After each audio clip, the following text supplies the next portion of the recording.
Tranquilo, bienvenido. Lo invito a que continúe con su charla taller de aspectos legales TIC Emprende con Datos. Muchas gracias. Muchas gracias por las palabras Perfecto. restantes. No, perfecto. Antes les agradezco a todos por la paciencia y la espera, deseándoles pues un feliz día. Mi nombre es Daniel Restrepo, soy abogado de Medellín, de la Universidad de APIT y máster en Derecho Internacional de los Negocios de la Universidad Externada de Colombia en Bogotá.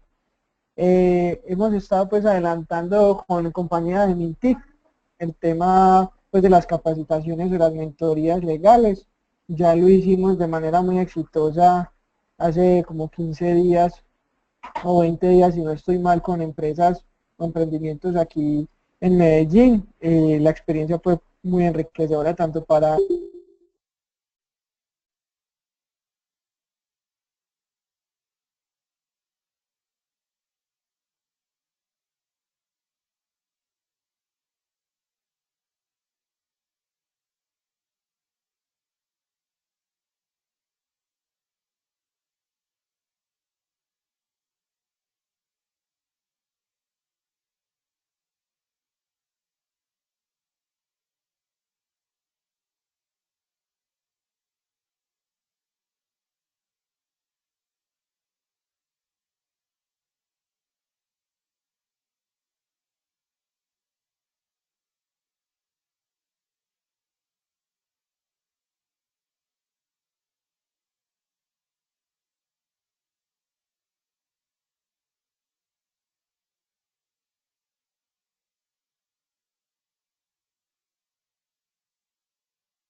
Un segundo, por favor.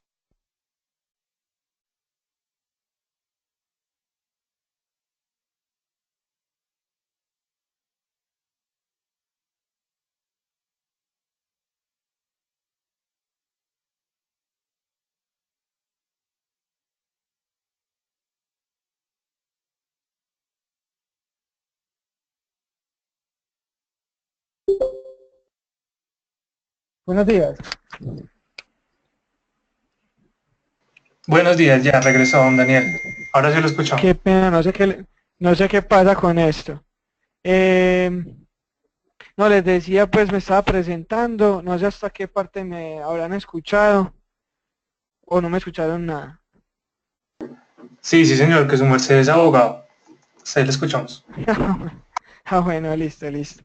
Entonces, como les estaba diciendo, la idea es que en la experiencia que tuvimos en Medellín con ese proceso de acompañamiento de mentorías legales, pues fue muy provechoso y la idea es pues compartir un poco de ese conocimiento con ustedes. Obviamente antes de empezar, pues les propongo, si quieren me cuentan, pues no solamente los nombres, sino qué negocio tienen o qué están viviendo actualmente y demás, con miras a que pueda encasillar o encaminar la conversación y la charla, pues o la capacitación a casos pues que sean mucho más afines con ustedes a su día a día. Entonces me gustaría mucho saber el nombre y la actividad o el negocio que tienen con miras a poder detectar esas cositas y así pues sea mucho más bacano la capacitación y los talleres.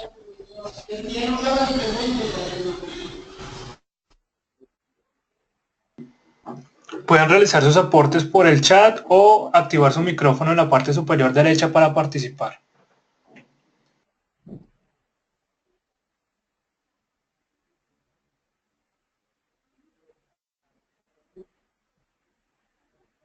Listo, entonces aquí Jorge Estrada dice que el emprendimiento de él es una aplicación para gestión académica en colegios públicos y privados. Perfecto.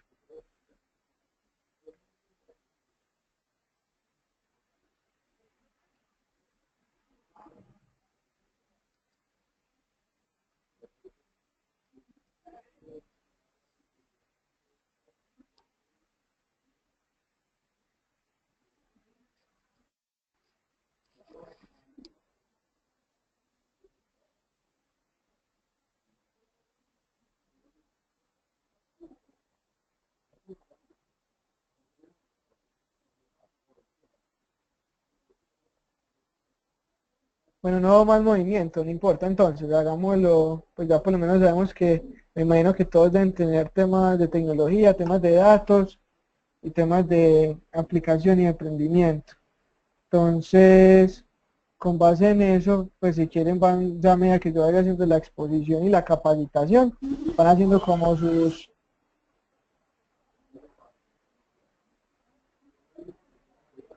Entonces aquí ya Blanca nos cuenta que tiene una aplicación para nivelar los conocimientos en función de las pruebas a ver, teniendo en cuenta los distintos estilos de aprendizaje. Y Jorge nos cuenta que es una aplicación para optimizar los procesos de reciclaje. Muy bacano, perfecto. Entonces miren, pues como aquí hay elementos comunes, el tema de aplicaciones, temas de tecnología y un tema social también es como común, temas de reciclaje y temas de aprendizaje y de educación. Entonces eso está muy bien. Son como los elementos comunes. Perfecto. Entonces, si quieren, pues como para no perder pues como más el tiempo y empezar a entrar en materia, les voy a compartir la presentación pues que desde el Ministerio de las Telecomunicaciones nos han enviado pues para hacer esta charla, ¿sí? Pues voy a tratar de que no sea tan, ¿cómo se dice?, tan rigurosa o el- tan enfática en temas legales, sino acomodarlo un poquito más en los negocios, en los negocios. Perfecto. Pues obviamente pues no sé cómo sea la logística, pero en caso tal de que tengan alguna pregunta o que quieran intervenir, pues bienvenido sea. La idea, como les dije, es que no sea tan académico, sino más bien práctico y que ustedes pongan a consideración los casos que ustedes en el día a día viven. ¿Estamos de acuerdo con eso? Entonces, teniendo en cuenta esto, ahí en la presentación empezamos con un slide básicamente con un fundamento jurídico. Como ustedes bien saben, pues en nuestro ordenamiento, en nuestras normas, hay una de estas que es principal, ¿cierto? Pues la, por decirlo así, la pionera en temas legales, que es la Constitución política. La Constitución, dentro de sus artículos, nos regula y nos establece unas facultades dentro de las cuales se establece la actividad económica. ¿Sí? En la libertad económica y la libertad de iniciativa privada es la que nos permite a nosotros como empresa o como comerciantes realizar determinadas actividades de comercio.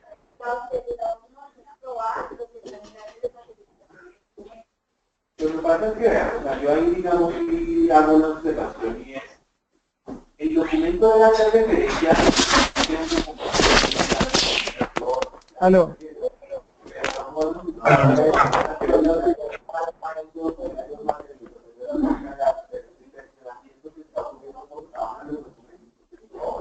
Cada vez que me cambie un documento, vamos a tener que estar cambiando. Hacemos referencia a nuestros de talleres, pero no podemos estar haciendo referencia a los de porque va a ser muy dinámico, va a estar cambiando cada vez, no va a tener que estar cambiando. El documento que nosotros enviamos se llama bueno, ahí una observación, no coloquemos la referencia.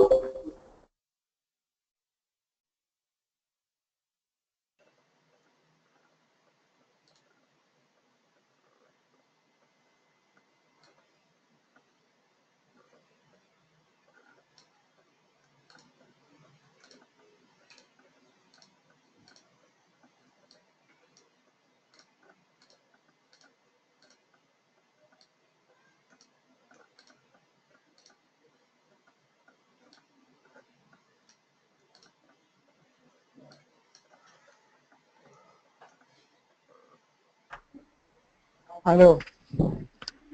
Aló, lo escuchamos. ¿Qué? Aló, aló. Es que se empezó a escuchar varias gente, pero no se entiende bien nada. Antes no sé qué intervención estaban haciendo ni nada. Ya, solucionado. Ya no se escucha el fondo de una conversación. Perfecto, perfecto.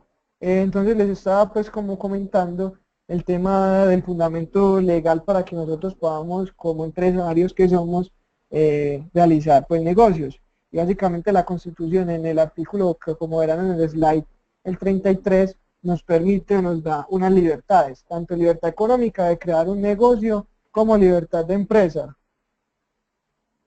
¿Sí? Entonces, con base en ese principio, nosotros creamos la empresa, obviamente buscando que tenga un objeto ilícito y al finalizar teniendo pues una iniciativa privada, ¿cierto? No, no hay intervención del Estado ni nada. Pues palabras más, palabras menos, ese es el fundamento principal de que nosotros en el día a día podamos realizar actividades económicas. Y adicionalmente tenemos algunas otras normas, como el Código de Comercio, Ley 222, pues que regula todo el tema de sociedades comerciales, la Ley 550, que ya también fue cambiada por una ley del 2006, que es la 1116 sobre temas de insolvencia económica o quiebra, y el tema de las SAS, pues que yo creo que todos los que estamos en el mundo pues de la creación de empresas y en el emprendimiento trabajamos con fundamento en ese tipo societario.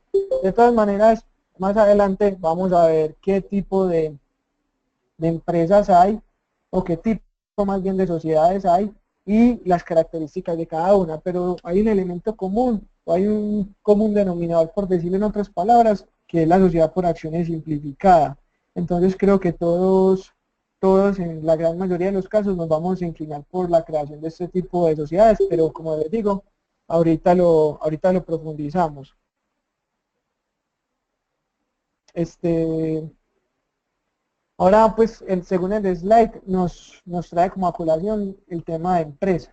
¿Qué es una empresa? Entonces, básicamente el Código de Comercio en el artículo 25 nos dicen que por empresa se entenderá toda actividad económica organizada para la producción, transformación, circulación, administración o custodia de bienes o para la prestación de servicios.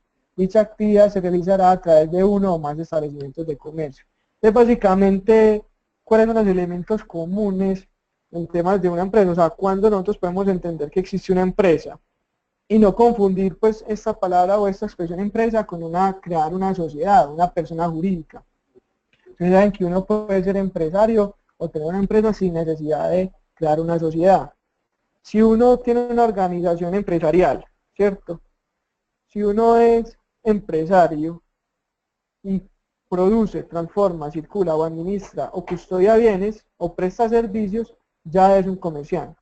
Y esa prestación del servicio o esa venta, producción y demás se puede hacer en un lugar físico. Normalmente ese lugar físico es lo que conocemos como establecimiento de comercio, ¿no es cierto? Entonces una empresa siempre tiene que tener una organización empresarial, ¿sí? Tiene que tener una estructura, ¿correcto? Y esa persona que realiza esa actividad de manera organizada se denomina empresario, ¿cierto? Empresarios somos nosotros que en el día a día prestamos algún servicio o vendemos algún tipo de bienes, bien sea por aplicaciones web, plataformas o face to face, ¿cierto? En cara a cara con los consumidores y con los clientes. Y obviamente el establecimiento de comercio es el lugar físico, tangible, donde yo presto esos bienes. Este tema o este concepto de establecimiento de comercio ha ido evolucionando mucho recientemente con el tema de las aplicaciones, ¿no es cierto? Obviamente ya muchos servicios o muchas ventas o muchas transacciones ya no se hacen vía física o cara a cara con el consumidor, con el vendedor y entre el vendedor, perdón, y el consumidor, sino que se hace a través de plataformas, ¿sí? Entonces este concepto de establecimiento de comercio ha ido evolucionando y también ha creado, por decirlo en otras palabras o entre comillas más bien, establecimientos de comercio pero online, ¿cierto? En la web. Desde ahí que nosotros, pues ya ahí acabamos de ver que muchos de ustedes tienen unas aplicaciones donde prestan los servicios a través de unas plataformas. Entonces estos sitios se vuelven los establecimientos de comercio pues, del futuro. Es donde el consumidor puede encontrar esos bienes o esos servicios y nosotros como empresarios que somos comercializamos nuestros productos. Correcto. No sé si hay alguna pregunta o alguna inquietud, me van informando. Entonces, ¿qué pasa? lo primero que yo les quiero, pues, o el mensaje que yo más les quiero dejar, y creo que es un elemento común cuando nosotros empezamos en nuestro día a día a crear una empresa, es lo siguiente. Nosotros normalmente, cuando vamos a iniciar un negocio, buscamos en gran parte una sociedad, un socio, juntarnos con alguna persona para poder realizar esa actividad de comercio, esa actividad comercial.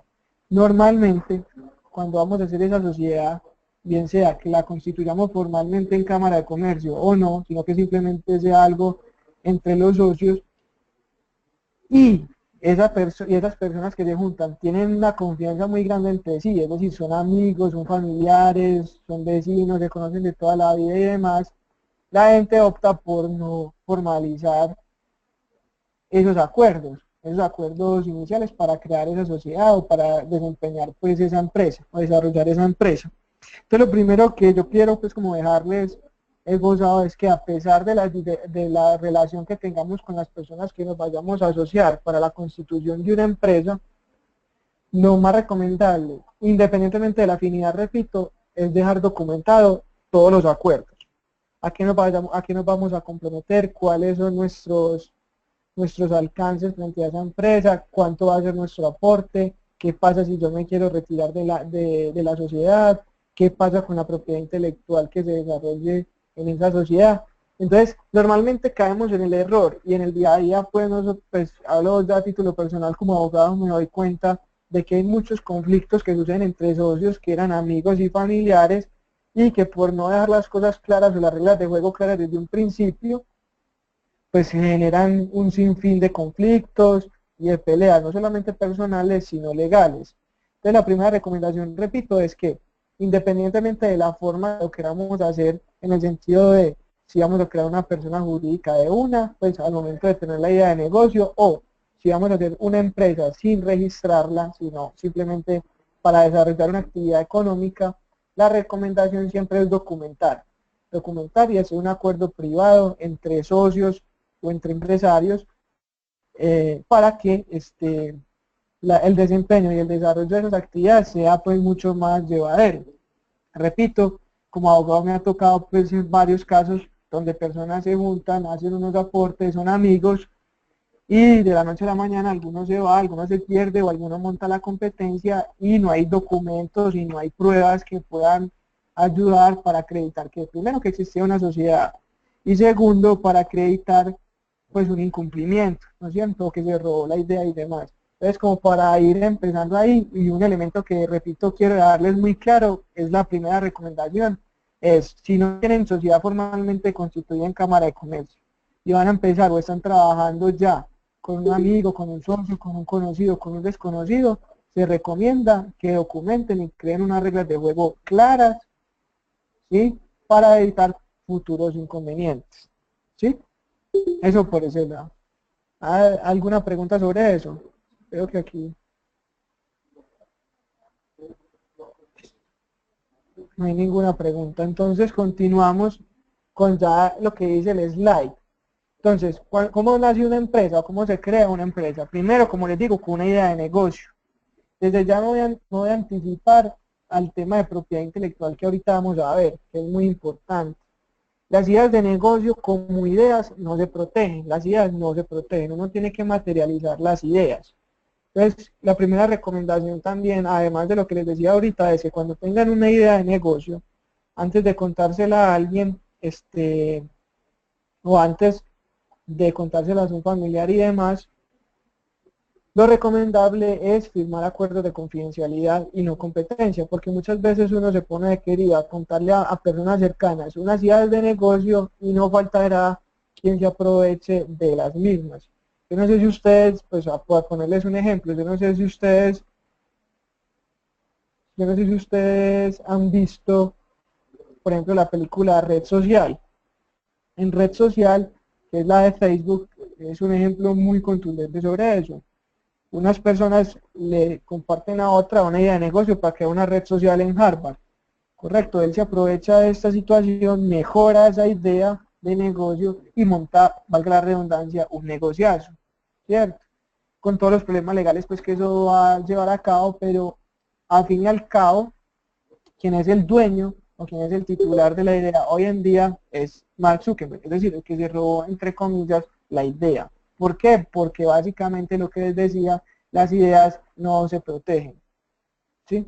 Entonces, cuando tengamos una idea o una iniciativa, antes de compartirla, es mejor firmar documentos de confidencialidad y no competencia. Aquí me pregunta Luis Armando sobre modelos de acuerdos de confidencialidad. Claro, hay unos contratos pues modelo básicos que pues yo ahorita puedo mandar al grupo donde ustedes pues pueden detallar, es un contrato modelo y ya ustedes detallan como la idea de por sí, ¿cierto? Ustedes detallan ahí la idea para que evitemos que terceros se aprovechen de la misma, ¿cierto? Eh, segundo, pues o el segundo elemento, además de tener ya la idea de negocio clara, es que el emprendedor debe conocer las opciones del alcance. Normalmente estas opciones del alcance, pues yo lo hablo desde el punto de vista jurídico, pero también hay que tener en cuenta otros factores, factores de mercadeo, factores comerciales, y desde el punto de vista jurídico es buscar la forma de estructurar de manera adecuada. El ingeniero Jesús David dice que se perdió el audio. Pues para que echemos un ojito. Hay que recargar la página, Jesús.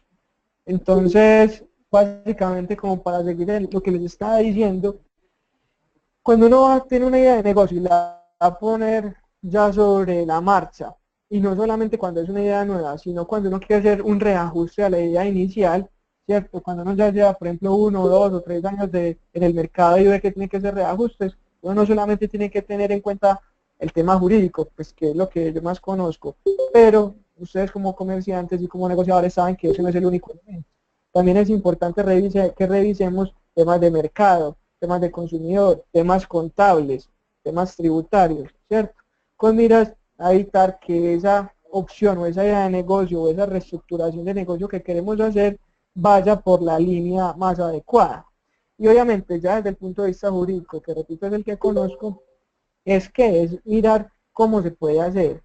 Yo les voy a contar una opinión personal frente al tema de cómo hacer un negocio, cómo empezar una línea de negocio, pues o bajo qué modalidad. Es una opinión personal, pues que obviamente pueden compartir y demás. Nosotros, pues en la oficina donde trabajamos, que se llama Taller A, cuando vamos a estructurar un emprendimiento, cuando llega la persona con la idea de negocio en cero, no recomendamos crear una sociedad en Cámara de Comercio. ¿Por qué? Porque ustedes saben que crear una sociedad obviamente implica generar unas obligaciones contables, tributarias y demás con el Estado. Como es una idea nueva, todos esos gastos en principio los asumirían los accionistas o los socios. Entonces, ponerle esa carga a los accionistas y a los socios con una idea pues que está empezando, una empresa que no ha generado un nivel de facturación importante, pues es perder recursos, ¿correcto? Entonces nosotros recomendamos siempre es formalizarse, sí, creando, por ejemplo, registrándose en Cámara de Comercio como persona natural comerciante, haciendo acuerdo de socios privados, lo que les decía ahorita, pero no como sociedad, sino que cuando ya ustedes arranquen con la idea y esa misma idea ya les empieza a generar un flujo de caja, ahí sí hacer la transición, ¿cierto? Hacer la transición a una sociedad formalmente constituida. ¿Para qué? Para que cuando ya empecemos a pagar esos impuestos y esas cargas fiscales que genera la creación de una sociedad formalmente en Cámara de Comercio, pues la misma sociedad tenga los recursos pues para asumirlo y no sea un gasto más de los socios o de los accionistas. Entonces, como para sintetizar, ¿cómo sería el paso a paso frente a la constitución de una empresa? Primero, ya tener la idea de negocio o la estructura clara. ¿Sí? Segundo, si es con una persona, pues si no es una empresa unipersonal, sino que es con alguien adicional, tratar de dejar documentado unas reglas de juego básicas, repito, a temas de aportes, temas de funciones, temas de obligaciones, temas de propiedad intelectual, ¿sí? Confidencialidad, no competencia, y poner en marcha el negocio.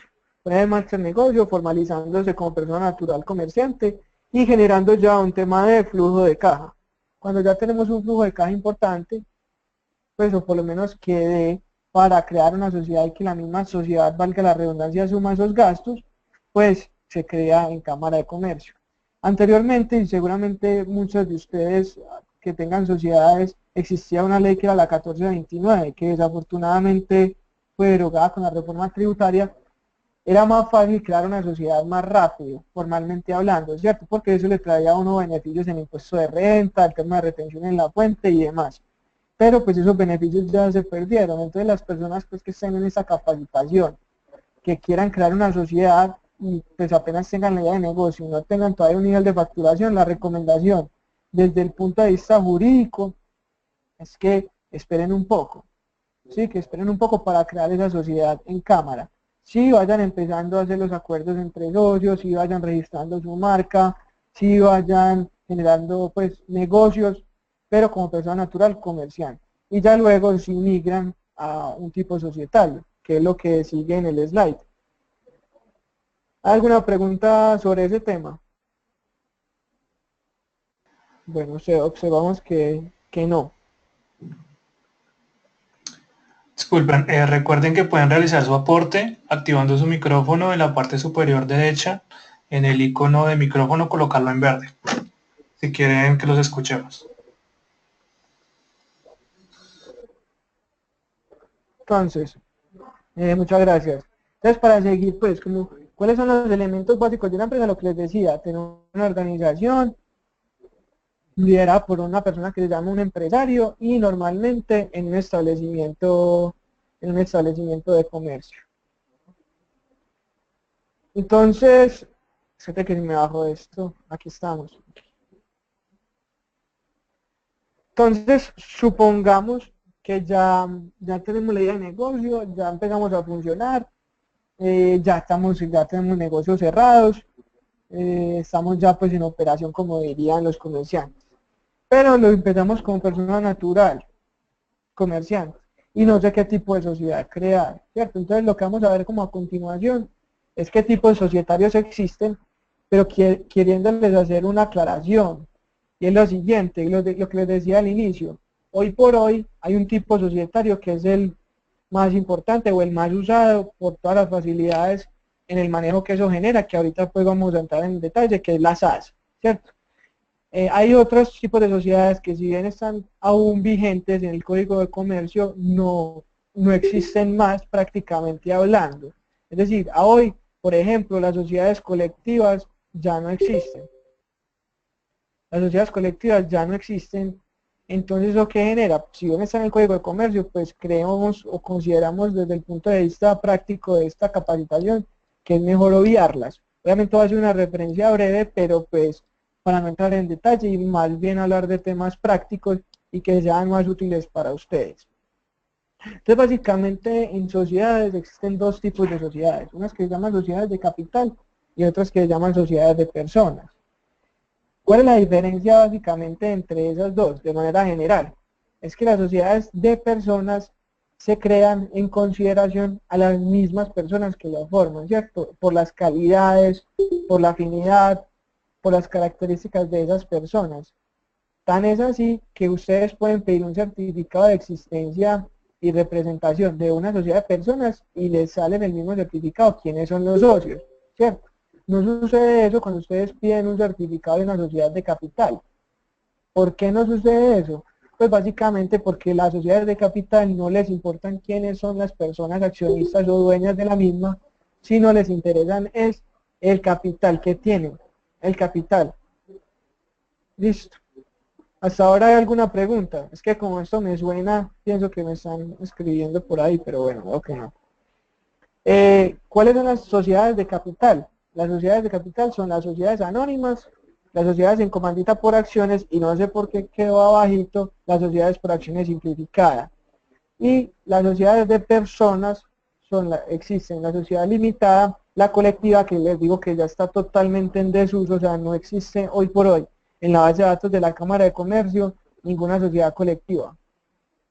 Y una sociedad en comandita simple. Entonces, ¿qué les voy a proponer yo?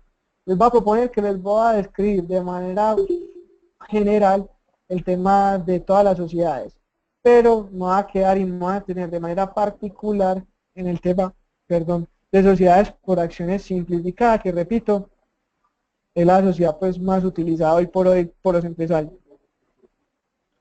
Entonces, empecemos por la sociedad anónima.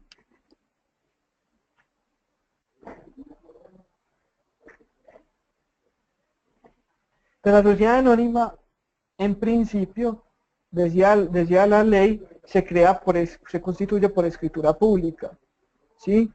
Ese tema de la escritura pública ya ha ido cambiando por el tema del documento privado, pero en principio se puede decir que una sociedad anónima se debe hacer a través de un notario. Se exige como mínimo que esa sociedad que se pretende constituir tenga como mínimo 5 personas, 5 accionistas, ¿sí? Si tiene menos no se puede constituir, faltaría un requisito de existencia. Y en caso tal de que digamos que la sociedad es de 5 accionistas y uno se quiere retirar, hay que traer a otra persona, porque si no entra en causal de disolución, ¿correcto?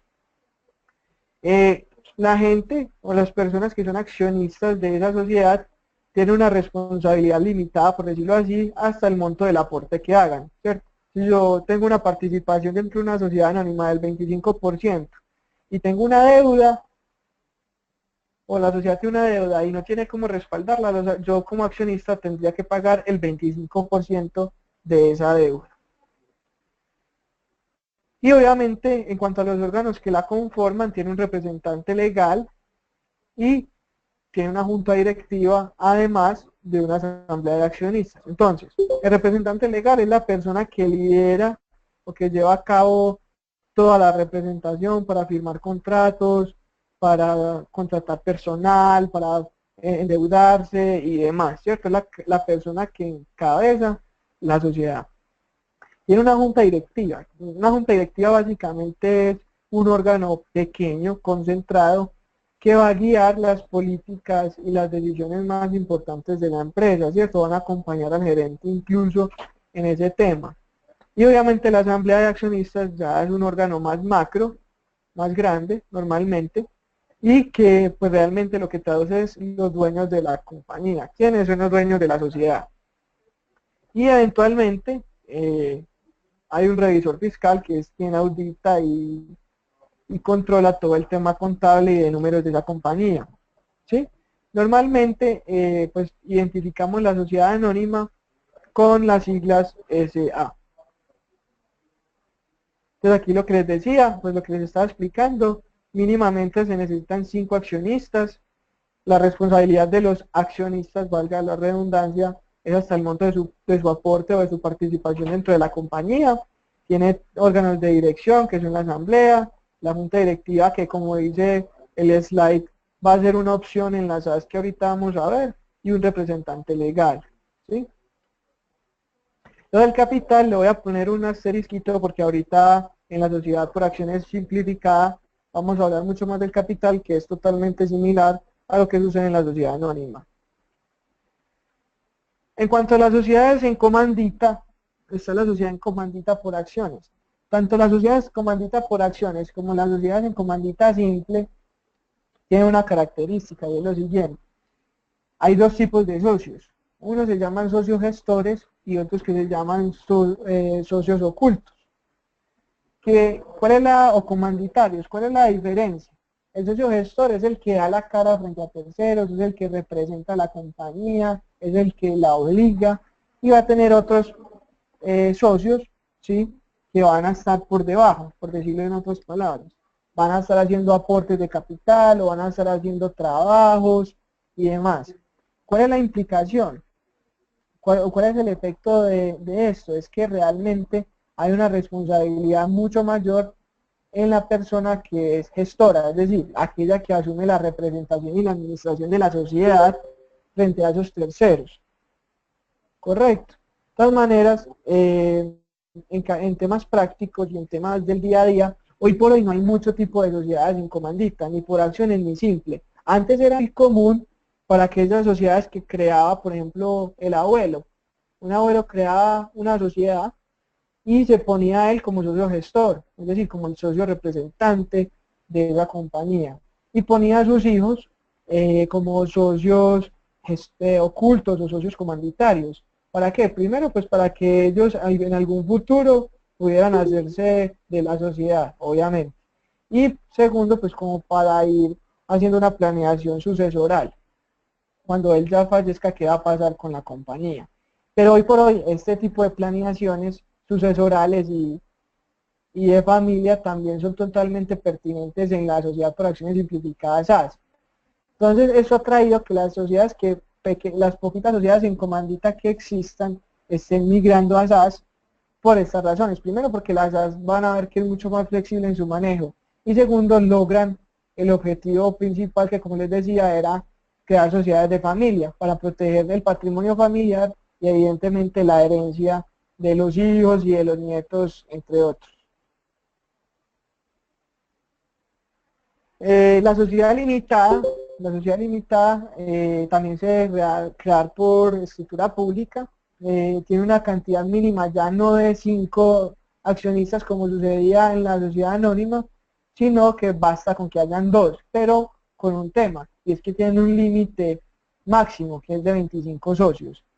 Obviamente sus socios también responden con hasta el monte de sus aportes y en algunos casos, por ejemplo en deudas laborales y deudas tributarias, pueden llegar a responder por toda la deuda de manera ilimitada. Entonces eso genera pues cierto grado de responsabilidad para quienes se van a meter en una sociedad limitada. ¿Sí? Tiene un representante legal que normalmente se le denomina gerente y aquí ya no se habla de acciones sino de cuotas. ¿Sí? Cuando uno es socio de una sociedad limitada no tiene acciones, sino que tiene cuotas. Repito, la sociedad limitada es una sociedad de personas. Entonces aquí importa demasiado la calidad de personas. Entonces para salir de una sociedad limitada y para que entre otra, un tercero por fuera, es muy complicado y tiene que tener una aprobación pues de todo el órgano de la junta de socios, de la asamblea de socios. ¿Sí? Lo que les decía, por lo menos 2 socios, máximo 25, hay una responsabilidad hasta el monto del aporte, cuando se ceden las acciones o las cuotas sociales implica hacer una reforma estatutaria, es decir, registrar en cámara, y el capital se debe pagar al momento de la constitución de la sociedad, es decir, el aporte que yo voy a hacer como accionista lo debo pagar de manera inmediata. No sucede así eso, por ejemplo, en las SAS, que yo como accionista tengo 2 años para pagar ese aporte. La sociedad colectiva, repito, está en totalmente desuso. Si bien existe en el Código de Comercio, pienso que es la sociedad que ya pues en pronto se elimina o se deroga del Código de Comercio. Entonces considero que para efectos prácticos y para que miremos otros temas más incidentes en su día a día comercial, pues la pasemos por alto. La sociedad en comandita simple es totalmente similar a la de por acciones, solamente tienen una particularidad, y es que nada más puedo tener, pues, o la única diferencia entre una sociedad en comandita simple y una sociedad por acciones, comandita por acciones es, primero, que tiene un máximo de 25 socios comanditarios, ¿cierto? La otra no tenía límite máximo. Y segundo, es la responsabilidad. La responsabilidad en la sociedad de comandita simple es similar a la sociedad limitada y es que le genera una responsabilidad, en algunos casos para los socios, ilimitada y solidaria. Entonces eso genera pues cierto grado de responsabilidad adicional. Pero ya si detengámonos más y hagamos como un análisis más exhaustivo de la sociedad por acciones simplificada. No sé si alguno de ustedes pues en este momento tiene o ha creado para sí, para sus aplicaciones y sus ideas de negocio, una SaaS. Entonces, si alguno lo ha creado y quiere compartir cuál ha sido su experiencia o qué problemas ha tenido con este tipo de societario, pues es bienvenido, pues para que miremos como casos prácticos. No sé si alguno quiere contar, quiere intervenir sobre eso.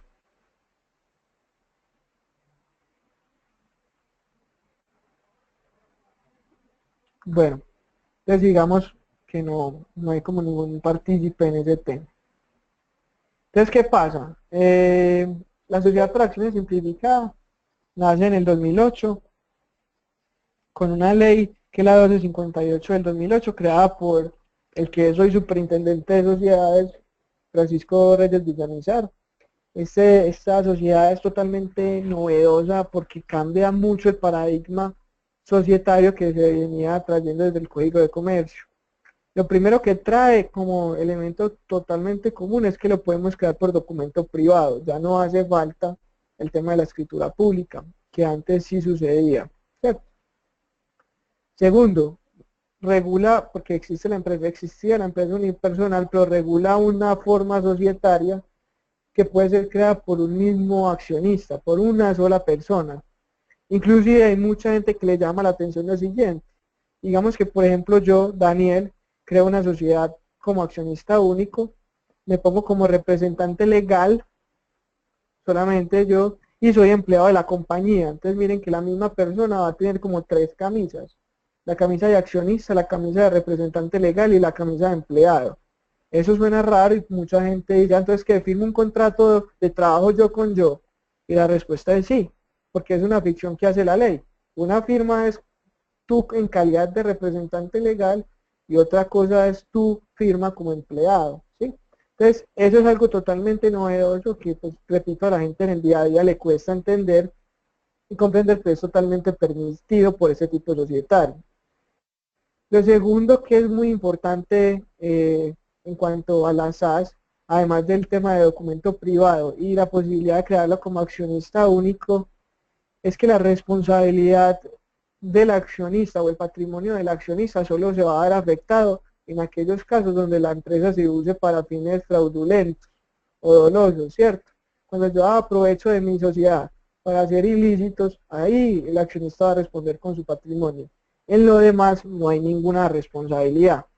Entonces eso le genera mucha tranquilidad a las personas y por eso, y esa ha sido una de las razones más importantes por las cuales las personas que tenían sociedades en comandita para permanecer y proteger el patrimonio familiar han migrado a esto. Que recuerde que en las sociedades comandita en algunos casos hay una responsabilidad ilimitada, mientras que en la sociedad por acciones simplificada no. Entonces me va a garantizar que mi patrimonio personal esté protegido.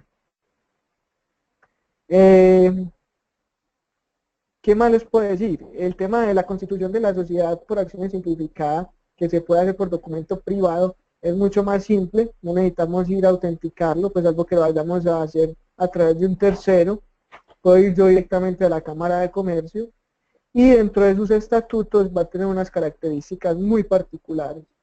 Lo primero de ello es que el objeto de la sociedad por acciones simplificada puede ser indeterminado, es decir, yo puedo poner en un párrafo de los estatutos, objeto social, poner la sociedad y realizará cualquier actividad lícita de comercio. Es decir, yo puedo tener una aplicación para temas de colegio y universidades, puedo también a su vez tener una oficina de abogados, ¿sí? Palabras más, palabras menos, o puedo vender vacas y asesorar jurídicamente a las personas con una misma sociedad, lo cual no sucedía con las demás. Por ejemplo, una sociedad por acciones o una sociedad anónima, por ejemplo, me limita la capacidad. Si yo no tengo en el objeto social qué voy a hacer, no lo puedo hacer, ¿no es cierto? Mientras que por la sociedad por acciones simplificada me permite a mí moverme en todas las actividades lícitas de comercio sin ningún problema. Entonces yo puedo comprar bienes, yo puedo comprar vacas, puedo asesorar, puedo crear una aplicación, puedo prestar servicios sin ningún problema amparados bajo la misma sociedad. Y eso es totalmente novedoso, ¿cierto? Inclusive aquí pues una incidencia,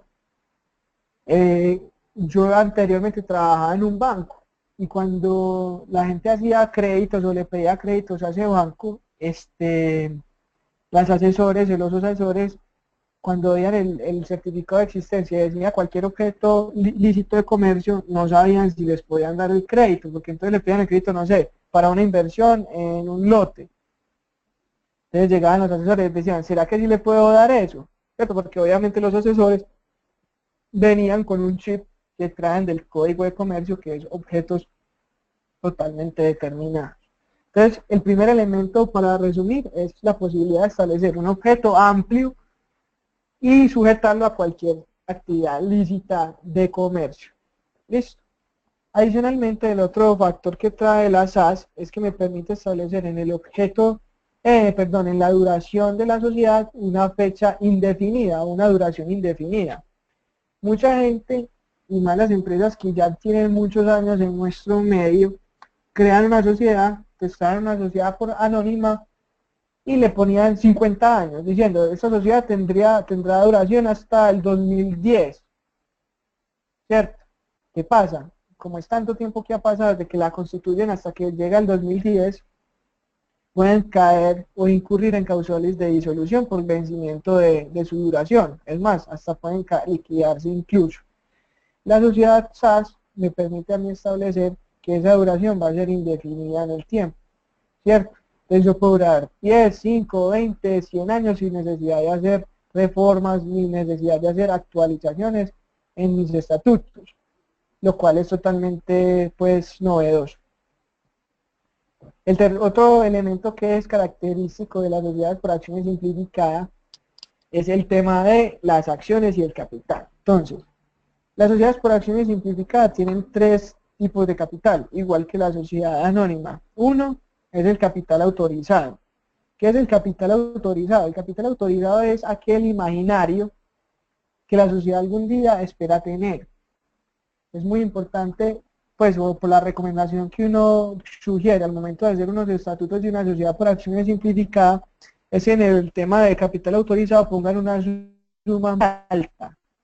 Una suma muy alta. Primero, eso no genera efectos tributarios alguno, ¿no? Ustedes no se preocupen por eso. Y segundo, cuando ustedes quieran capitalizar la empresa y quieran emitir acciones, no van a tener que reformar sus estatutos. ¿Por qué? Por ejemplo, yo puedo poner capital autorizado 100 millones de pesos que son o que representan 100.000 acciones, ¿no es cierto? Entonces yo puedo en cualquier momento venderle a terceros hasta esas 100.000 acciones. ¿Qué pasa? Si esa inversión que va a hacer un tercero que conseguimos supera esas 100.000, pues ahí sí que hay que hacer una reforma de estatutos, obviamente. Pero por eso les digo, no le tengan miedo a poner el capital autorizado, una suma muy alta, con miras a que tengan un colchón de acciones que vender en un futuro para capitalizar y demás, sin tener que o sin la necesidad de hacer una reforma estatutaria. El segundo capital que trae este tipo de sociedades es el capital suscrito. El capital suscrito es el más importante para efectos tributarios y societarios. ¿Por qué? Porque esa es la que quiere cada socio con la sociedad, ¿cierto? Es el compromiso, es la obligación que yo debo pagar esa suma de dinero, ¿correcto? Pero una ventaja que trae las SAS es que ese capital yo lo puedo pagar dentro de los 2 años siguientes a la fecha de constitución, ¿cierto? Entonces yo puedo decir, listo, creamos la sociedad, yo pongo 1.000.000, pero ese 1.000.000 no lo tengo que poner de manera inmediata, sino que puedo esperar a que pasen los 2 años y hacer el aporte. Obviamente, que si pasaron los 2 años y yo no pagué, seguramente primero hay una mora, ¿cierto? Porque es una obligación que no estoy pagando. Y segundo, la sociedad y la asamblea pueden tomar la decisión de retirarme de la compañía por el no pago de la suma adeudada.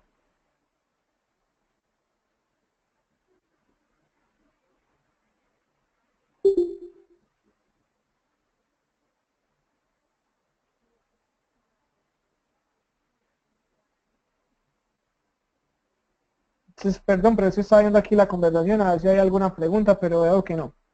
Es más por los slides. ¿Qué les estaba contando? Entonces tenemos el capital autorizado, es el imaginario.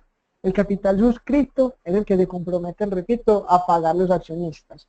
Y el tercer capital que trae la sociedad por acciones simplificada es el que se llama capital pagado. Es el que efectivamente al momento de la constitución de la sociedad se desembolsó a favor de la compañía.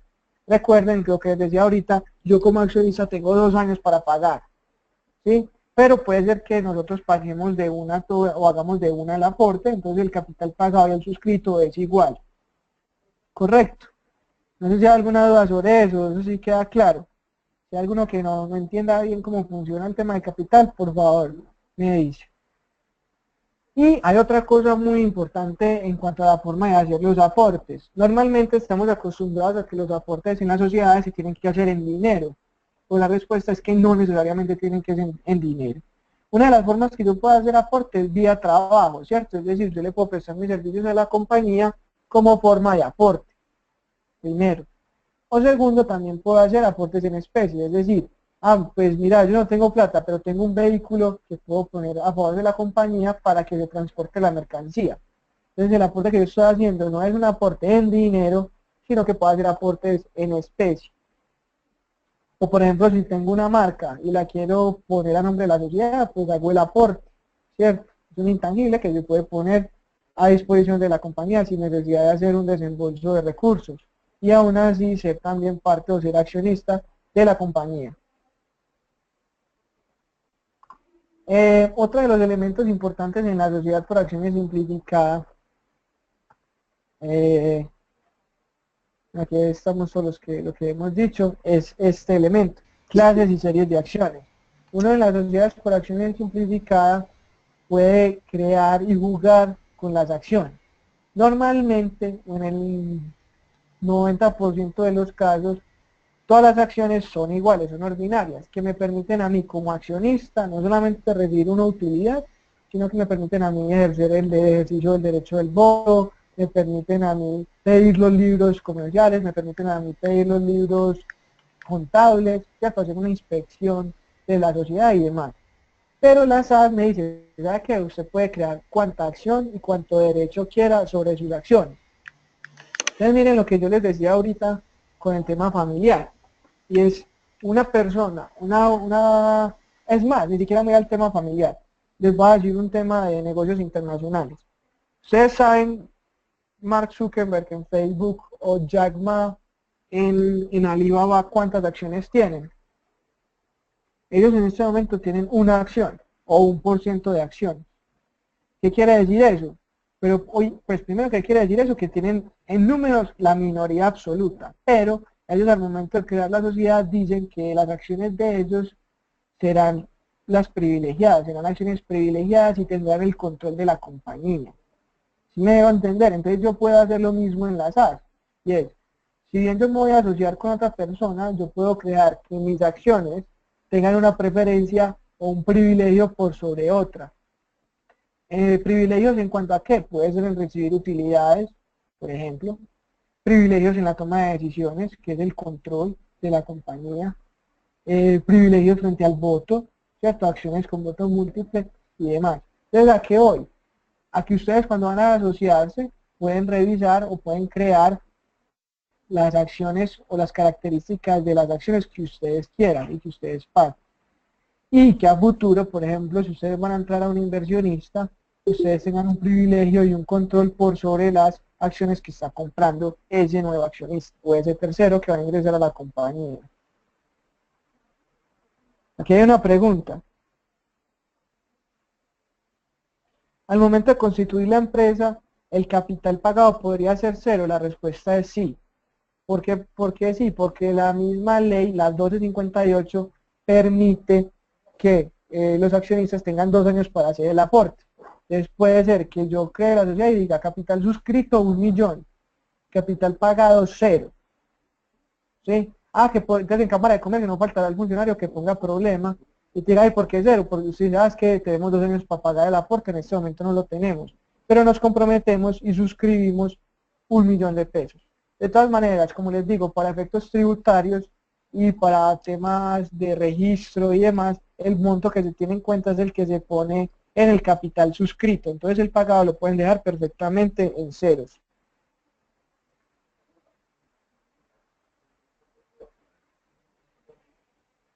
Entonces espero que el tema de las acciones haya quedado clara. Como les digo, es jugar con los derechos que normalmente tienen las acciones. Bueno, y como a modo de ejemplo, ustedes también pueden crear sociedades de familia. Sociedades de familia donde, por ejemplo, ustedes como padres sean los accionistas privilegiados, es decir, ustedes tengan el control y tengan una acción y repartir las 99 acciones restantes entre sus hijos, pero que las de los hijos solo tengan derecho a recibir utilidad y no tengan derecho a voto. Entonces, así las cosas, sus hijos nunca tendrán el control de la compañía, simplemente van a recibir utilidades y ustedes controlan la empresa. El único limitante, pues como para seguir avanzando, el único limitante en las SAS es que no todas las actividades comerciales se pueden encasillar en este tipo societario. ¿Por qué? porque las SAS, como hemos visto, tienen muchas normas que le permiten ser demasiado flexibles y puede generar, pues de pronto, o puede generar, no, puede utilizarse más bien para hacer actos fraudulentos. Entonces hay algunas actividades como temas financieros, temas de seguros, temas de seguridad privada, que la misma SAS excluye como posibilidad de ser SAS. Entonces, si yo tengo una idea de negocio que involucre a temas de seguros, no voy a poder constituirla mediante una SAS. Tendré que acudir a una sociedad anónima. Lo mismo, por ejemplo, si yo quiero, bueno, pongamos otro ejemplo, supongamos que yo tengo una SAS en este momento y esa SAS ha crecido tanto que yo quiero que entre al mercado público de valores, es decir, ofrecer mis acciones al mercado público. ¿Qué va a pasar ahí? Como ese mercado está tan regulado, no me va a permitir que la SAS continúe vigente. Entonces, ¿qué va a pasar? Me va a tocar transformarla y cambiarla de SAS a sociedad anónima para que yo pueda poner mis acciones en el mercado público. Obviamente son casos pues mucho más específicos y casos en los cuales la empresa cada vez ha evolucionado y ha crecido de tal manera, pues obviamente que me permite estar inscrita en el Registro Nacional de Valores. Lo que les decía, no se requiere establecer una duración, puede ser indeterminado, no hay ningún problema. El objeto social también puede ser indeterminado, cualquier actividad lícita de naturaleza civil o mercantil es totalmente viable establecerla. El capital puede diferirse hasta 2 años, lo que les decía, si no se paga dentro de esos 2 años, los accionistas pueden tomar bien sea la decisión de excluirme de la compañía o cobrarme unos intereses moratorios por el incumplimiento. Tenemos 2 preguntas, señor Diego. Sí, escucho perfectamente. Dice, Bueno, nos van a facilitar un borrador. Bueno, pues aquí dice, buen día. Nos van a facilitar un borrador del documento de constitución para que nos sirva de referencia. Puede ser, claro que sí, podemos hablar con el ministerio para que les facilite un documento estándar, por decirlo así, para que ustedes puedan constituir sus sociedades. Eso es para Agromundo. Y Sergio Mesa pregunta, la descripción de las acciones privilegiadas deben especificarse en los estatutos. Muy buena pregunta. Entonces, ¿tú qué debes hacer? Primero, en los estatutos pones que se van a crear acciones privilegiadas, tanto número de acciones privilegiadas, pero se recomienda que uno no detalle los privilegios. ¿Por qué? Porque ustedes saben que los estatutos se registran en Cámara de Comercio. Al registrarse en Cámara de Comercio se vuelven públicos, es decir, yo puedo ir ya y sacar unos estatutos de cualquier sociedad, documentos de constitución de cualquier sociedad. Y hay información o esos privilegios que yo quiero que se mantengan pues como reservados o privados. Entonces, ¿qué es lo que hacemos? Y ese es el punto para el que iba. La SAS permite que yo cree acuerdos de accionistas. Acuerdos de accionistas es un documento paralelo a los estatutos, pero de carácter privado. En esos acuerdos de accionistas yo puedo crear y describir cuáles son los privilegios, cuáles van a ser las condiciones por las cuales yo tengo ese número de acciones, bajo qué términos las van a poder utilizar y demás. Entonces, para responderte puntualmente la pregunta, entonces la descripción debe hacerse en los estatutos, no. Pero no estándar es lo consigo en internet, estoy pidiendo es uno, bueno, perdón. Ya voy a responderle la pregunta nuevamente a Agromundo. Sergio, entonces para explicarte a ti y a todos los que están como pendientes de este tema, tú en los estatutos pones, por ejemplo, la sociedad tendrá 2.000 acciones privilegiadas, ya, finalizan los estatutos y los registras. Y de manera interna, a través de un acuerdo de accionistas, todos los accionistas, valga la redundancia, van a suscribir un acuerdo, donde van a decir, los privilegios que tendrán esas 2.000 acciones son los siguientes, y establecen cuáles van a ser los privilegios. Ese acuerdo de accionistas tiene plenos efectos entre ustedes como accionistas, los pueden hacer exigibles, la sociedad lo tiene que respetar y demás. Pero se recomienda hacerlo así porque, como les digo, si lo registran o lo ponen de manera muy detallada en los estatutos, eso es información pues que yo considero muy importante, muy privada de la compañía, y al registrarse, pues cualquier persona que le interese su sociedad, pues puede sacar los estatutos y pues copiarlos o utilizarlos pues para cualquier tipo de actividad. Entonces creo que la recomendación es que lo hagas así. Y para repetirle a Agromundo que dice, eso lo que estoy pidiendo es una con las mejores prácticas ya incluidas por el tipo de emprendimientos tecnológicos que estamos desarrollando. Agromundo, pues mira, nosotros, pues según tengo entendido, Mintic tiene unos estándares. ¿Qué puedo hacer yo? Es hablar con ellos para ver si podemos crear unos documentos un poco más específicos que ustedes puedan empezar a utilizar. ¿Listo? Pero en este momento, como te digo, solamente sé que hay a disposición pues unos documentos de estándar. Voy a ver si se puede detallar para el tema de tecnologías. ¿Listo? Perfecto. Entonces, sigamos. Si hay alguna dudita más, me van contando. La serie de acciones.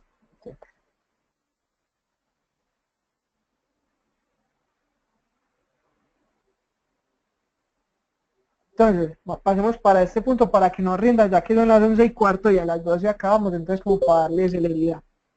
¿Alguna pregunta? Entonces, si ustedes me preguntan a mí, para un emprendimiento, la recomendación sería crear una SAS, siempre, en cualquier escenario, salvo que la actividad que yo vaya a desempeñar, pues, excluida exclusivamente por la SAS, repito, por ejemplo, actividades de seguros, ¿sí? O actividades financieras. Pero como sé que no es el caso y todos aquí estamos enfocados en temas de tecnología, de creación de aplicaciones, para el desarrollo educativo, para el desarrollo medioambiental y demás, se propone que siempre hagamos una SAS, ¿no es cierto? Frente a cuando ya queramos crear esos estatutos, pues lo ideal sería detallar el objeto y al final poner la sigla que les di o el mensaje que les dije ahorita, cualquier actividad lícita de comercio para que puedan hacerlo de la mejor manera. Y 3, crear un acuerdo de accionistas. Repito, un acuerdo de accionistas no se registra, es un documento privado y que tiene plenos efectos. Es un contrato que entre los accionistas genera todas las obligaciones jurídicas. Entonces allí si entra en el detalle de establecer, por ejemplo, privilegios, temas de juntas directivas cuando se vaya a nombrar una, temas de, por ejemplo, qué va a pasar cuando los hijos de nosotros sean profesionales y quieran entrar a la sociedad, cómo vamos a regular eso, quién va a tener la preferencia para entrar a sus hijos, y un sinfín de situaciones que hoy parecen extrañas a nosotros, pero que son muy cotidianas y que seguramente se van a llegar a presentar.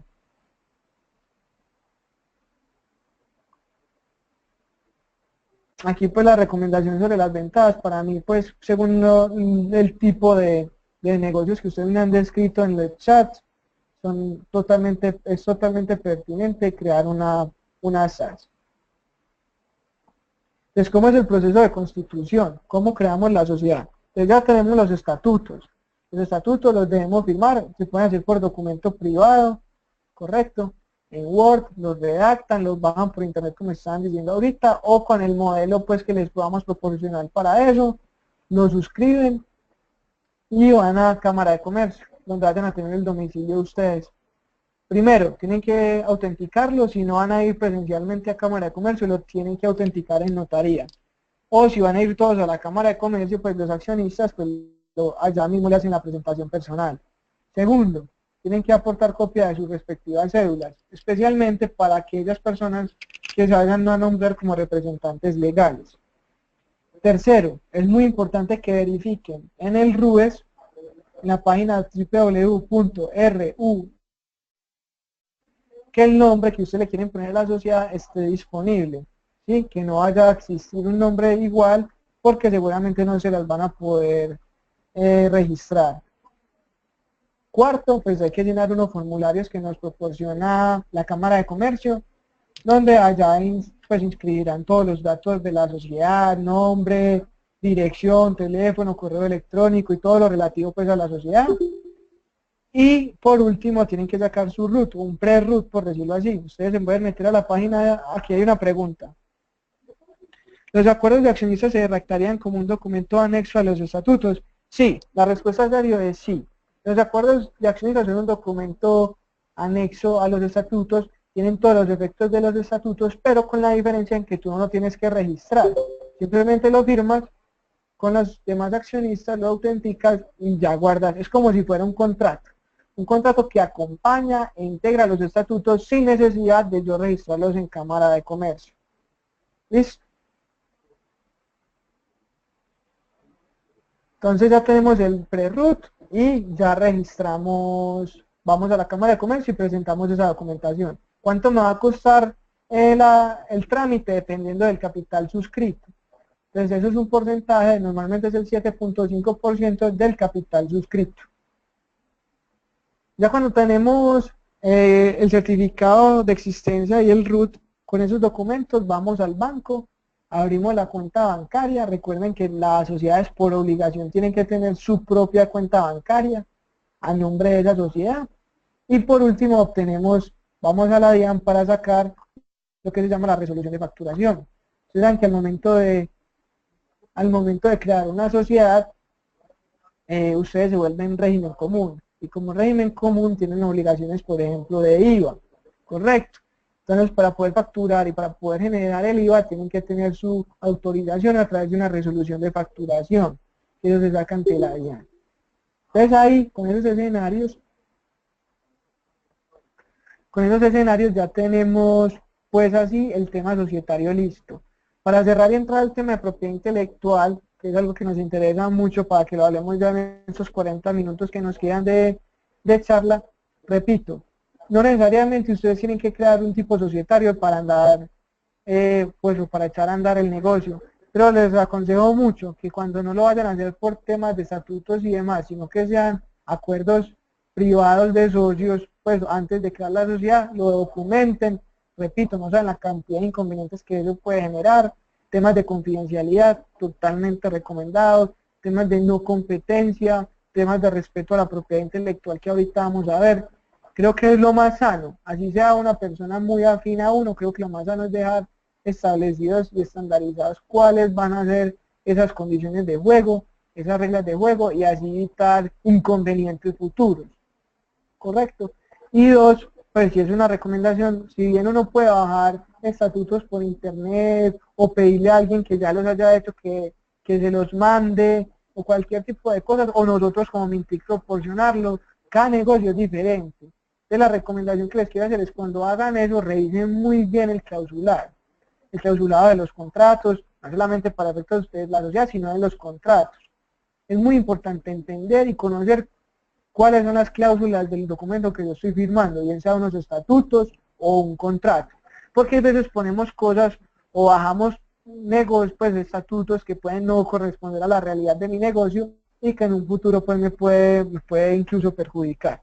Entonces, como en tema de creación de empresa y consolidación de sociedades, esos es como los mensajes que desde el punto de vista legal les quiero dejar. No sé si hasta ahí hay alguna inquietud, algún comentario, de pronto una experiencia que tengan ustedes sobre alguna situación que les haya pasado con eso, es totalmente bienvenida si no continuamos con el ítem de propiedad intelectual.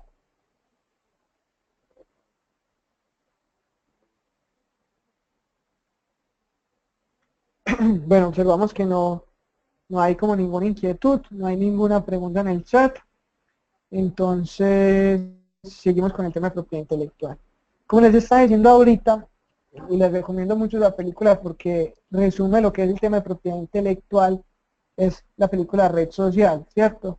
Red Social, la de Facebook, nos sintetiza muy claramente qué es propiedad intelectual y un principio básico de la propiedad intelectual que les mencioné ahorita. Las ideas como ideas no se protegen. Es que yo tengo una idea. Si usted la materializa de alguna manera, esa idea mediante un documento, mediante un producto, mediante un sistema, mediante una publicación, esa idea y nada es lo mismo. Entonces si alguien se aprovecha de esa situación, tendrás que llorar o sentarte a pensar en otra idea porque no hay nada que hacer ahí. Entonces por eso les decía ahorita la importancia del tema de confidencialidad y no competencia. Disculpe, tenemos una última pregunta del señor Luis Armando Gler. Sí. Luis Armando, para un modelo de negocio se puede, pero un modelo de negocio, claro, un modelo de negocio se puede proteger. Por ejemplo, Luis, tú llegas y lo documentas, escribes doc pues en Word, este es mi modelo de negocio, esto, así lo vamos a trabajar, y ya con eso, esa idea la materializas en un documento, y ahí ya la proteges. ¿Listo? Entonces, por ejemplo, si tú le quieres contar, Luis, a alguien, pues buscar inversionistas o vender ese modelo de negocio, antes de mostrárselo, les pones a firmar, un acuerdo de confidencialidad y no competencia para evitar el plagio o la utilización. ¿Frente a quién se certifica? Pregunta Luis. No, en temas de modelos de negocio no tienes que certificarlo, basta con que lo materialices para, ya hacerlo exigible. Lo que sí debes hacer, como te digo, es que la persona que vaya a tener acceso se comprometa a no divulgarla y se comprometa a no generar o realizar actos de competencia. Listo, entonces lo pones a firmar un acuerdo de confidencialidad para poderles mostrar tu modelo de negocio y ahí ya lo tienes protegido.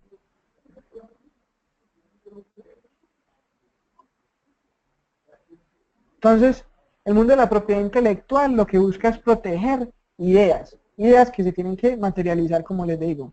Y se pueden materializar como en dos grandes mundos. Un mundo que se llama los derechos de autor y otro mundo que se llama la propiedad industrial. Entonces, ¿qué entendemos o qué busca proteger los derechos de autor o cómo nacen los derechos de autor, compañeros? Nacen a partir de proteger, me perdona la expresión, hobbies.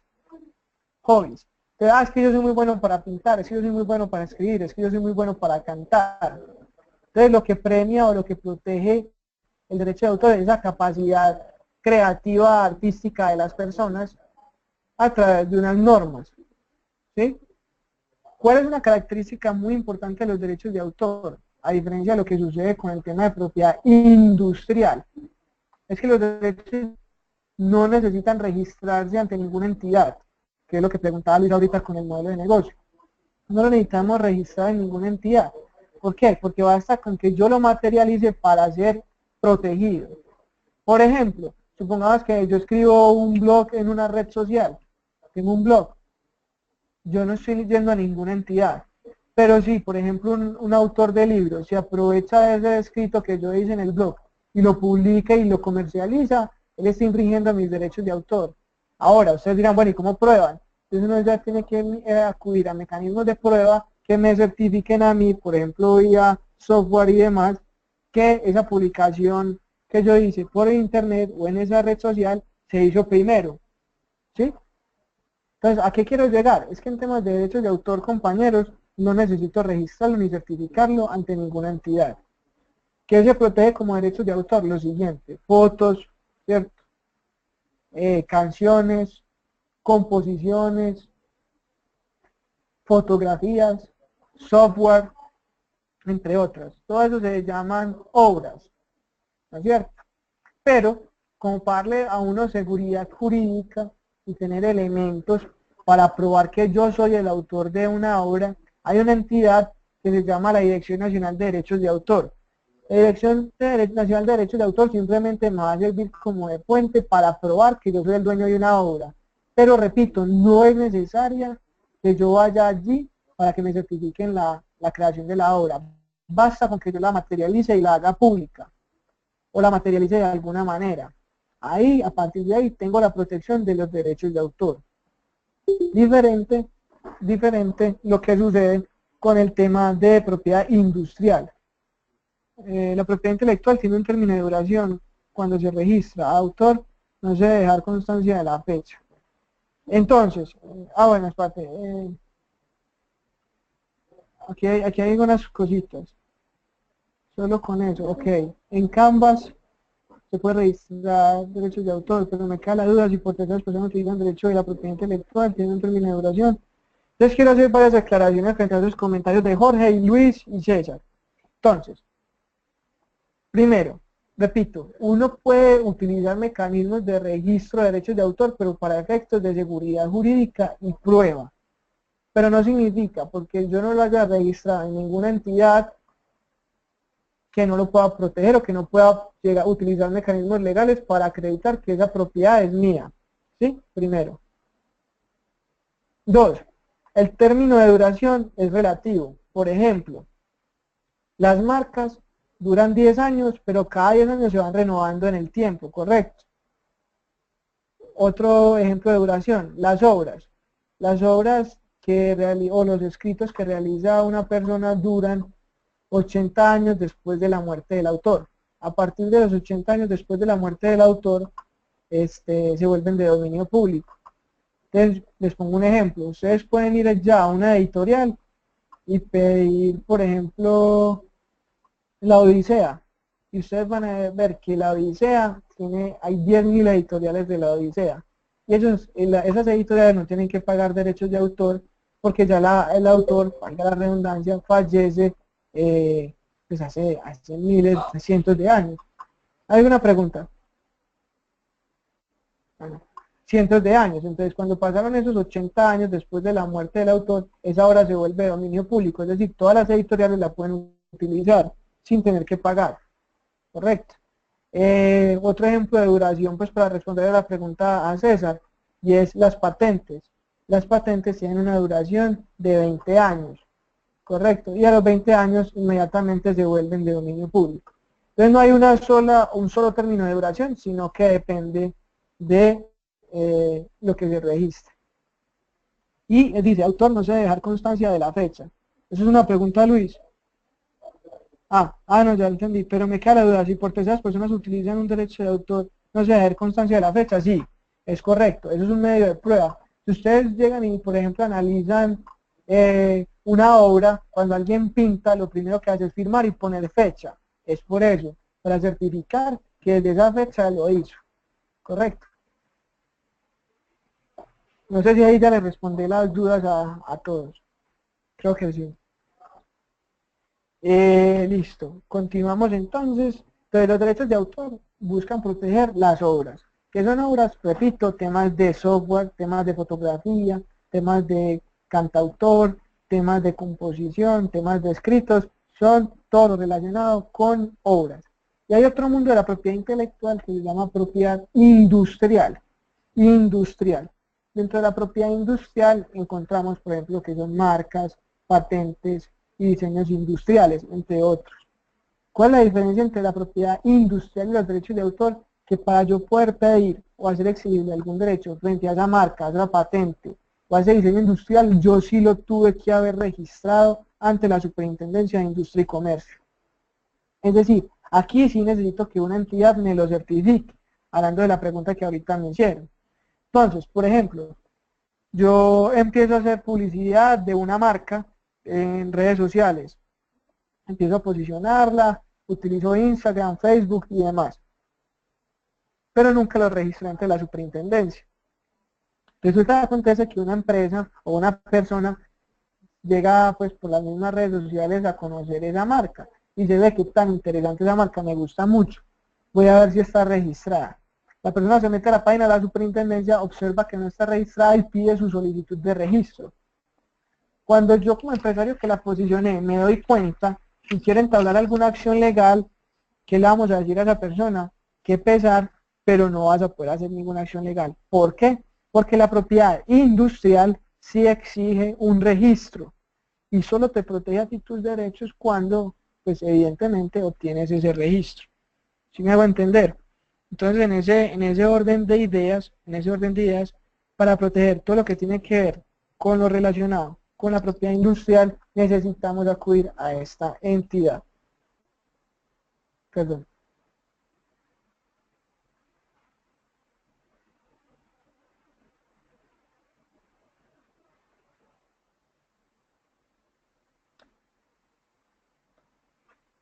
Entonces, vamos a hablar un poquito de este último, de la propiedad industrial.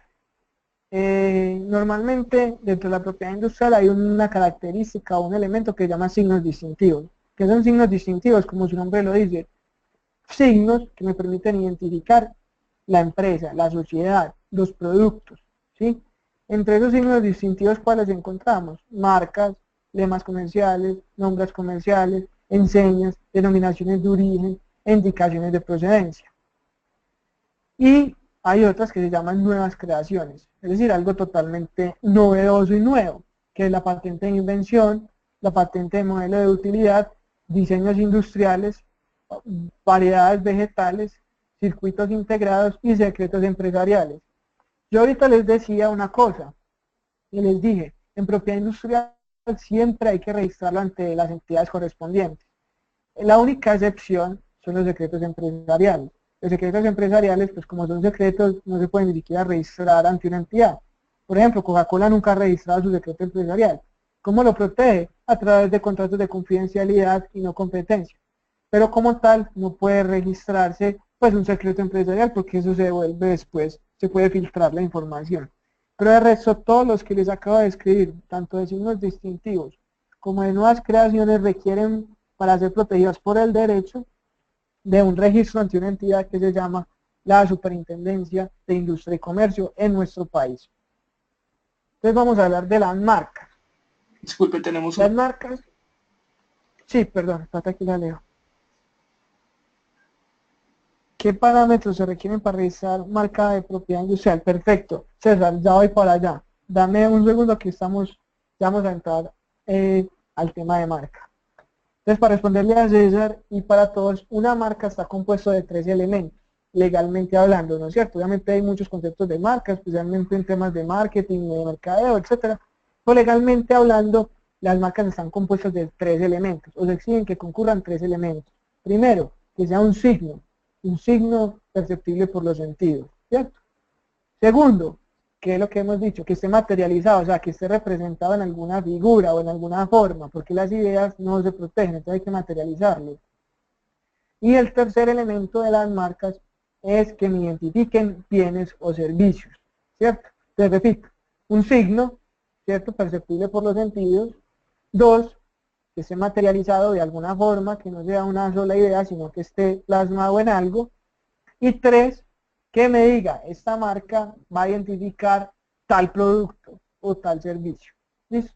Esos son los 3 elementos que me exige la ley para yo tener o poder decir que tengo una marca. Primero, perdón. Lo segundo que es muy importante en temas de marcas, compañeros, es las marcas, por regla general, son territoriales. ¿Qué quiere decir que son territoriales? Es decir, cuando yo tengo la protección de la marca que me la otorga la superintendencia, le estoy diciendo, soy dueño de esta marca, pero en Colombia. Listo. Entonces, que en Perú, que en Argentina, que en Estados Unidos hay una marca similar, eso es otra vaina, eso es otro cuento, no hay nada que hacer, en principio. Dos, tercer elemento característico de las marcas es el criterio o el principio de especialidad. ¿Qué quiere decir eso, compañeros? Es que yo tengo que identificar a qué servicio o a qué bien le va a apuntar mi marca. Para eso hay un documento, un instrumento internacional que se llama la clasificación de NISA. Y la clasificación de NISA, muchachos, es un documento muy sencillo que tiene 45 bienes y servicios, una descripción de 45 bienes y servicios. Entonces, por ejemplo, 44 dice servicios jurídicos, el 43 dice servicios de restaurante, el 30 productos derivados del café. Entonces yo, según el negocio que estoy y según la marca que quiero sacar, tengo que identificar a cuál de esas 45 categorías voy a estar enfocado. ¿Y por qué es importante eso? Por lo siguiente, les voy a poner un ejemplo. La empresa donde yo trabajo, donde estructuramos emprendimientos, se llama Taller A, ¿cierto? Es una empresa de servicios jurídicos. Seguramente en el sector automotriz y de talleres y demás, habrán muchas marcas que se parezcan a la que yo les estoy diciendo, que se llame Taller A, Taller ABC, Taller A, algo, ¿cierto? ¿Qué va a pasar? Si yo quiero registrar esa marca, y voy a decir que la voy a registrar para servicios jurídicos, ninguna de estas personas del sector automotriz se van a poder oponer a mi registro. ¿Por qué? Porque básicamente estoy enfocado o estoy dedicado a otra actividad totalmente diferente a la de ellos, ¿correcto? ¿Y cómo sabemos que estamos enfocados a otra actividad comercial? Porque en la clasificación de NISA que ellos utilizaron al momento de registrar la marca tenía que ver con todo el sistema y todo el tema de servicios automotrices. Mientras que yo al momento de realizar el registro lo hice en una categoría o en una clasificación de servicios jurídicos. Entonces ahí lo que va a decir la superintendencia es ambas marcas pueden coexistir porque están enfocadas a sectores totalmente diferentes. ¿Sí me hago entender? Entonces básicamente con esa definición y esos dos principios, tanto de territorialidad y de especialidad, ya tenemos como encauzado lo que es una marca. Esperen que aquí estoy viendo unas preguntas que no había leído. ¿Qué parámetros se bueno, Luis también pregunta, ¿el algoritmo de un software aplica a marca? No. El software se protege como derechos de autor. Listo.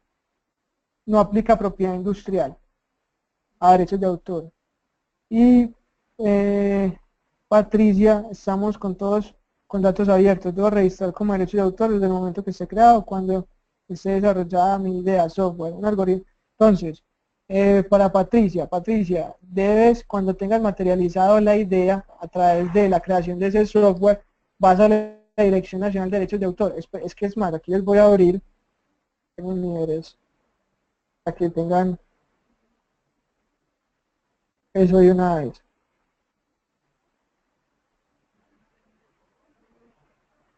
Denme un segundo, porque sé que esto les interesa el tema de software, entonces para que vean qué hay que hacer.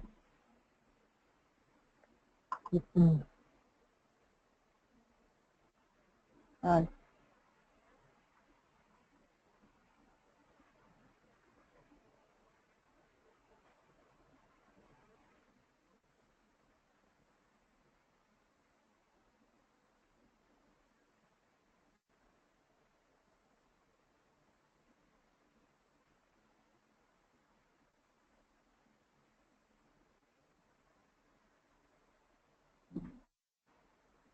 Ahí lo que estoy haciendo es abriendo el formulario, el formato que exige la Dirección Nacional de Derechos de Autor para que les proteja el tema del software.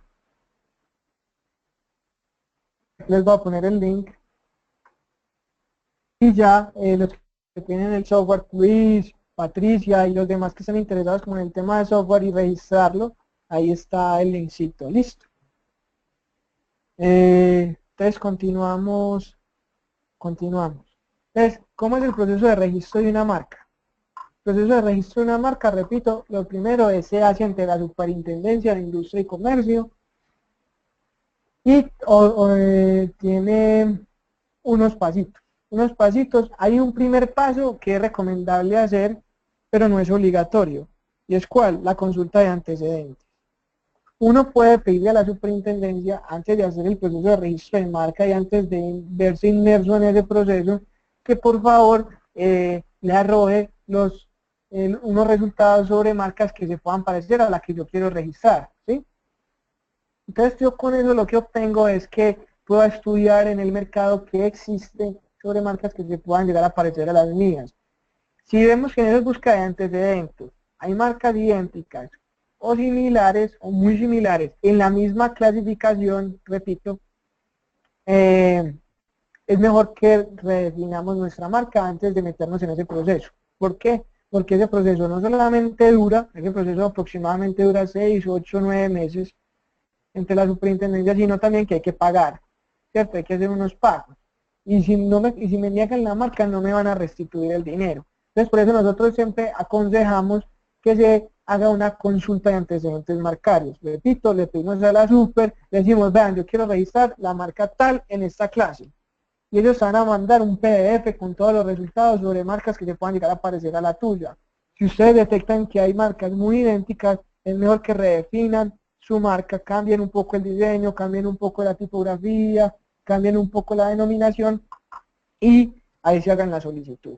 Entonces, suponiendo en el escenario que hayan hecho el antecedente y tengan luz verde para registrar la marca o hayan reestructurado su marca, ya pasamos al proceso de realizar la solicitud formal de registro de marca. Esa solicitud formal de registro de marca implica varias cosas. Lo primero, y obviamente, un pago. Hay que hacer unos pagos. ¿De cuánto? Ese monto es relativo. ¿Relativo por qué? Porque depende de dos factores. El primer factor es quién registra la marca. Si quien registra la marca, por ejemplo, es una pyme, una micro, pequeña, mediana empresa, va a tener un beneficio del 25% en el registro. ¿Sí? Y el segundo factor que se tiene en cuenta para el momento de cotizar o liquidar el pago para el registro de marca es en cuántas clases lo vas a registrar. Entonces, por ejemplo, es que yo soy una pyme y lo quiero registrar y voy a montar un restaurante, pues un café, donde vamos a vender también nuestro café propio, nuestra marca propia de café. Entonces yo tengo que registrar esa marca, tanto en servicios de restaurante como en productos derivados del café. Entonces son dos clases. Cada clase tiene un valor adicional. Entonces, por eso les digo, liquidar el valor de una marca entre la superintendencia va a depender de quién sea el titular de la marca y segundo, en cuántas clases lo queramos hacer. Listo. Adicional a eso, pues siempre hay que aportar unos documentos. Por ejemplo, hay que aportar el logo, hay que aportar la marca, hay que aportar los colores que conforman esa marca. Si lo van a hacer por medio de un abogado, seguramente el poder respectivo, llenar unos formularios. Ah, pero vengan, por cierto, hablando del tema de abogado, es muy importante esto. Y que quede claro, no es necesario hacer este proceso o ninguno de estos procesos a través de abogado. Este proceso lo pueden hacer ustedes directamente. Listo.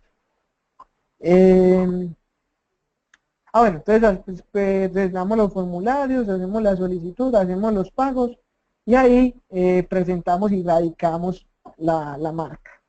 El proceso de registro, como les decía ahorita, tarda aproximadamente de 6 a 8 meses. Y dentro de ese proceso puede pasar que alguien se oponga al registro de la marca. ¿Sí? Si eso sucede, pues se abre una especie de proceso dentro del proceso donde vamos a tener que alegar y debatir sobre la similitud que puede existir entre dos marcas. ¿Qué puede pasar ahí, muchachos? Que en esa posición, y para explicarles un poquito de la posición, les voy a poner un ejemplo. Ustedes saben que cuando alguien fallece, sale y se va a hacer la sucesión, salen como unas publicaciones en el periódico donde se dice, Juan se murió, vamos a hacer la sucesión en tal notaría o en tal juzgado. Y a ese juzgado empiezan a aparecer el mozo, la moza, el hijo perdido, la niña, y eso se vuelve un gentío hasta raro. Lo mismo sucede en marcas. La superintendencia publica en su periódico propio las marcas que están en proceso de registro, para que todos esos mozos y mozas se puedan oponer. Los mozos y mozas en temas de marca son las personas que creen que esa marca que está entrando al mercado se parece y se confunde con la que ellos tienen. Eso que va a generar, evidentemente, un debate, va a generar un conflicto dentro del proceso que pues la superintendencia va a hacer las veces de juez y va a tomar la decisión. ¿Cuál va a ser la decisión? Pues bien sea que le conceden a usted la marca o bien sea que se la niegan. Repito, si se la niegan, perdimos el tiempo, esos 6 meses, y perdimos la plata. Hay que volver a empezar desde cero. Listo. Y por último, para ir cerrando, las marcas tienen una protección de 10 años que se pueden renovar cada 10 años. Entonces, la registró hoy, 1 de marzo del 2017. Me va a durar hasta el 28 de febrero del 2027. A partir de ahí yo tengo 6 meses para renovar mi marca. Si no lo renuevo, esa marca se vuelve de dominio público. Y se vuelve de dominio público, es decir, alguien me la puede coger y me la puede copiar. Y segundo, para cerrar este temita, es las marcas, repito, son territoriales, entonces solamente va a tener esa protección en el territorio colombiano. Ahora, hay formas a través de protocolos y tratados internacionales de que yo pueda ir registrando mi marca en otros países. Por ejemplo, Colombia hace parte de la comunidad andina, junto a países como Ecuador, Perú y Bolivia. Entonces, cuando yo hago el proceso de registro, puedo pedir que no solamente se haga en Colombia, sino también que abarque la comunidad andina y obtener la protección en esos 3 países adicional al de Colombia. Y así sucesivamente. Y ahora, es que yo voy a empezar a exportar productos o servicios a México, entonces me va a tocar iniciar en México el registro de marca. ¿Listo? ¿Alguna pregunta hasta ahí? Todo que no.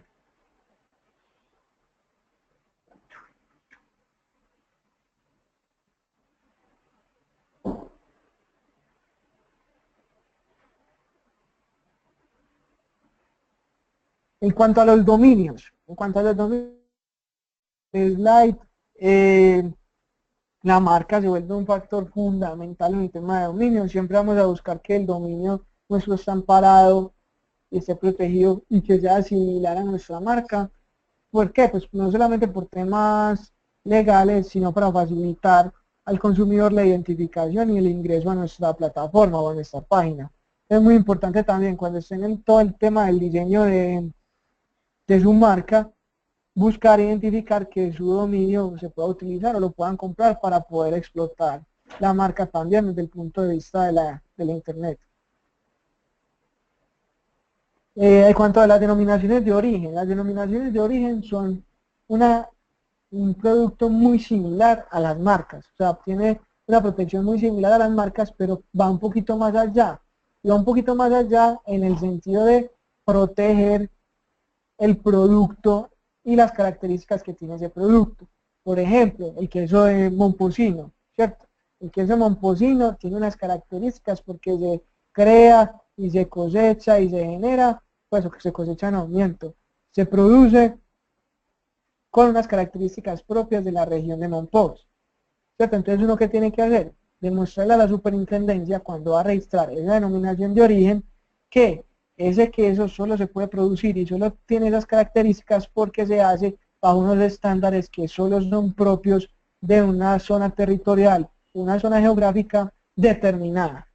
Otro ejemplo, sombrero aguadeño, de Caldas, está protegido. Otro ejemplo, la cerámica de aquí de Antioquia, se me olvida el nombre en este momento, el Carmen del Viboral. Las vajillas del Carmen tienen una protección de denominación de origen. Entonces eso es como, por decirlo en otras palabras, un tema de marca 2.0, que depende única y exclusivamente de la zona geográfica y de las condiciones propias de esa zona que me permiten a mí obtener un producto con unas características diferentes a las demás. Y ya para cerrar el tema de las patentes, hay dos clases de patentes, o hay dos tipos de protección de patentes. Primero, la patente de invención. Una patente de invención es una creación totalmente nueva, y solo se da sobre un producto, ¿sí? Un producto que sea totalmente novedoso. O también sobre una forma de optimizar un proceso que igualmente sea novedoso. ¿Quién otorga la patente de invención? La Superintendencia de Industria y Comercio. ¿Por cuánto tiempo la obtiene o otorga esa patente? Por 20 años. A los 20 años esa patente se vuelve de dominio público. Y hay otra forma de protegerlo mediante patente que ya no es la invención, un producto totalmente desde cero, sino una mejora de algo ya existente, que son las patentes de utilidad. Una patente de utilidad es coger un producto que ya existe, un proceso que ya existe y mejorarlo, volverlo más útil. Esa patente de utilidad o modelo de utilidad tiene una duración solamente de 10 años. La superintendencia suele otorgar la protección por 10 años y a los 10 años se vuelve de dominio público.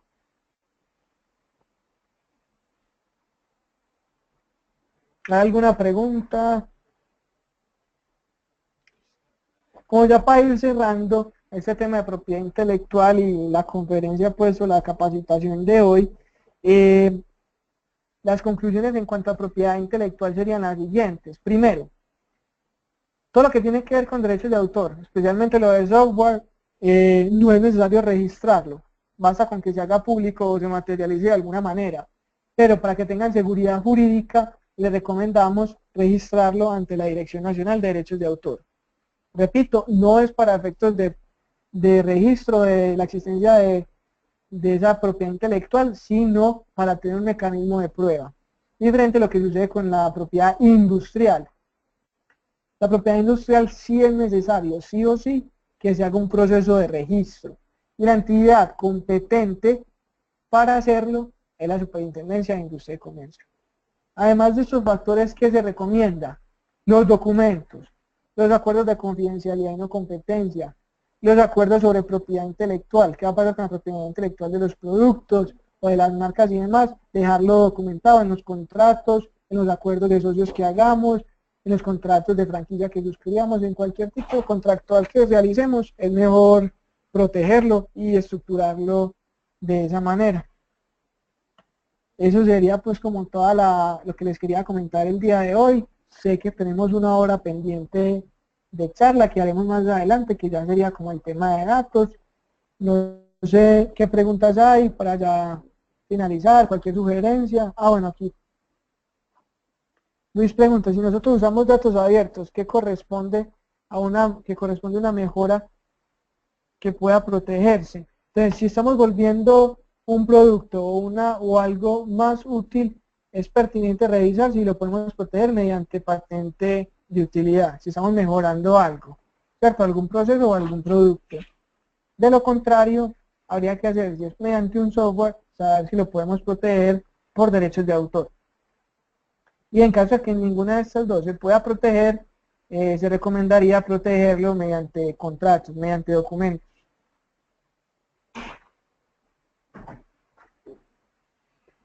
Bueno, no, si no tienen más preguntas, les agradezco pues mucho la atención. Sé que pues esta capacitación por estos medios no es muy ortodoxo, pero pues lo importante es que les lleguen algunos mensajes, algunas conclusiones. Quedamos a disposición pues de ustedes por que necesite algo. Y pues según lo prometido es deuda, hay que comprometido de verificar lo del acuerdo de confidencialidad y verificar el tema de los estatutos para que lo puedan hacer. Muchas gracias para ustedes, espero pues que les haya gustado y que les haya interesado. Cualquier observación, sugerencia, es totalmente bienvenida. Bien, muchas gracias. Damos por finalizada esta presentación Taller Aspectos Legales TIC, Emprende con Datos. Gracias por su asistencia, gracias señor Daniel y pues hasta luego. Muchas gracias. Hasta luego, muchas gracias.